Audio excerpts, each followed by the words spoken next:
नमः पद जोड़कर उनके द्वारा इष्ट देव के लिए यथोचित आसन की कल्पना करें। फिर प्रणव से पद्यासन की कल्पना करके यह भावना करें कि इस कमल का पूर्व दल साक्षात अणिमा नामक ऐश्वर्य रूप तथा अविनाशी है, दक्षिण दल लघिमा है, पश्चिम दल महिमा है, उत्तर दल प्राप्ति है, अग्निकोण का दल प्राकाम्य है और नेतृत्व कोण का दल इंशित्व है, वायव्य कोण का दल वशित्व है, ईशान कोण का दल सर्वज्ञव्य है। उस कमल के कर्णिक को सोम कहा जाता है। सोम के नीचे सूर्य है, सूर्य के नीचे अग्नि है और अग्नि के नीचे धर्म आदि के स्थान है।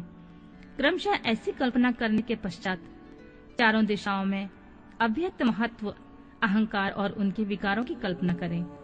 सोम के अंत में सत, रज और तम, इन तीनों गुणों की कल्पना करें।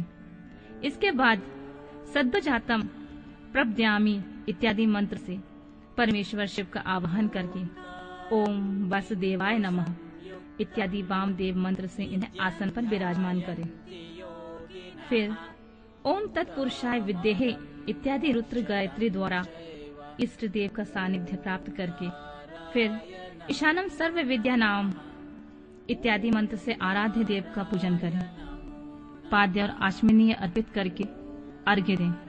तत्पश्चात गंध और चंदन मिश्रित जल से विधि पूर्वक रुद्रदेव का स्नान कराएं। पाद्य और आचमनीय अर्पित करके अर्घ्य दें। तत्पश्चात गंध और चंदन मिश्रित जल से विधि पूर्वक रुद्रदेव को स्नान कराएं। फिर पंचगव्य निर्माण की विधि से पांचों द्रव्यों को एक पात्र में लेकर प्रणव से ही अभिमंत्रित करके उन मिश्रित गव्य पदार्थों द्वारा भगवान को नहलाएं। तत्पश्चात पृथक पृथक दही, दूध, मधु, गन्ने का रस तथा घी से नहलाकर समस्त अभीष्टों के दाता और हितकारी पूजनीय महादेव जी का प्रणव के उच्चारण पूर्वक पवित्र द्रव्यों द्वारा अभिषेक करें। पवित्र जल पात्रों में मंत्रोच्चारण पूर्वक जल डालें। डालने से पहले साधक श्वेत वस्त्र में उस जल को यथोचित रीति से छान दें। उस जल को तब तक दूर न करें जब तक इष्ट देव को चंदन न चढ़ा ले। तब सुंदर अक्षतों द्वारा प्रसन्नता पूर्वक शंकर जी की पूजा करें। उनके ऊपर कुश, अपामार्ग, कपूर, चमेली, चंपा, गुलाब, श्वेत कनेर, बेला, कमल और उपल आदि भांति भांति के अपूर्व पुष्प और चंदन आदि चढ़ाकर पूजन करें। परमेश्वर शिव के ऊपर जल की धारा गिरती रहे, इसकी भी व्यवस्था करें। जल से भरे भांति भांति के पात्रों द्वारा महेश्वर को नहलाएं। मंत्रोच्चारण पूर्वक द्वारा पूजन करना चाहिए। वह समस्त फलों को देने वाली होती है। तात, अब मैं तुम्हें समस्त मनोवांछित कामनाओं की सिद्धि के लिए उन पूजा संबंधी मंत्रों को भी संक्षेप में बता रहा हूँ। सावधानी के साथ सुनो। पावमान मंत्र से, वाम्यांग में इत्यादि मंत्र से, रुद्र मंत्र तथा नील रुद्र मंत्र से, सुंदर एवं शुभ पुरुष सूक्त से, सिरि सूक्त से, सुंदर अथर्व शीर्ष के मंत्र से, आ, नो, भद्रायाम इत्यादि शक्ति मंत्र से, शांति संबंधी दूसरे मंत्रों से, भारुण्य मंत्र और अरुण मंत्रों से, अर्थवीष्टाम तथा देवव्रत साम से इत्यादि महामृत्युंजय से तथा पज्जक्षर मंत्र से पूजा करें। 1 अथवा 101 जल धाराएं गिराने की व्यवस्था करें। ये सब वेद मार्गों से अथवा नाम मंत्रों से करना चाहिए। तदंतर भगवान शंकर के ऊपर चंदन और फूल आदि चढ़ाएं। प्रणव से ही मुखवास अर्पित करें।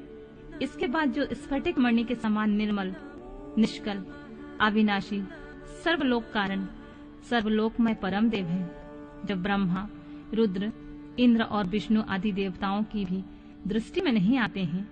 वेद वेत्ता विद्वानों ने जिन्हें वेदांत में वनवाणी के अगोचर बताया है, जो आदि, मध्य और अंत से रहित तथा समस्त रोगियों के लिए औषध रूप है, जिनके शिव तत्व के नाम से ख्याति है तथा जो शिवलिंग के रूप में प्रतिष्ठित हैं।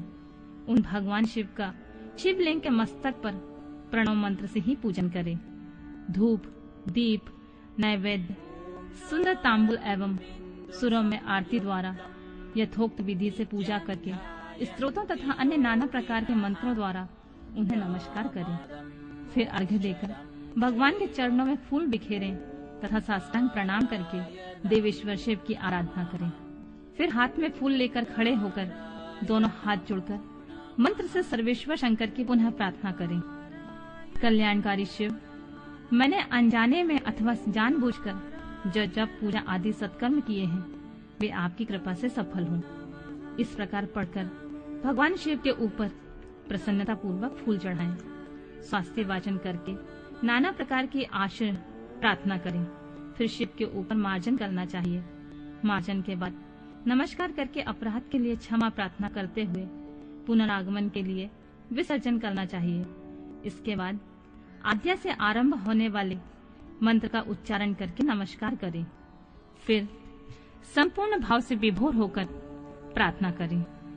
प्रत्येक जन्म में मेरी शिव की भक्ति हो, शिव में भक्ति हो, शिव में भक्ति हो।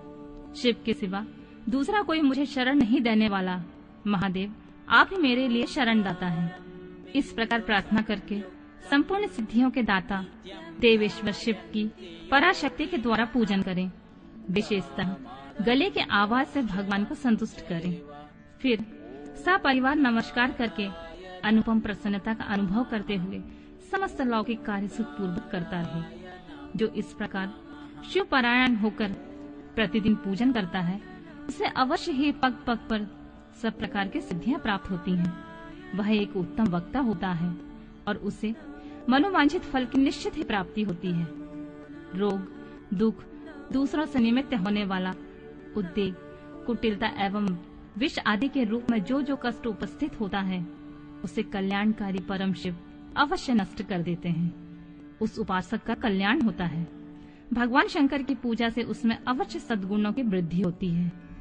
ठीक उसी तरह जैसे शुक्ल पक्ष में चंद्रमा बढ़ते हैं। मुनि श्रेष्ठ नारद, इस प्रकार मैंने शिव की पूजा का विधान बताया। अब तुम और क्या सुनना चाहते हो? कौन सा प्रश्न पूछने वाले हो?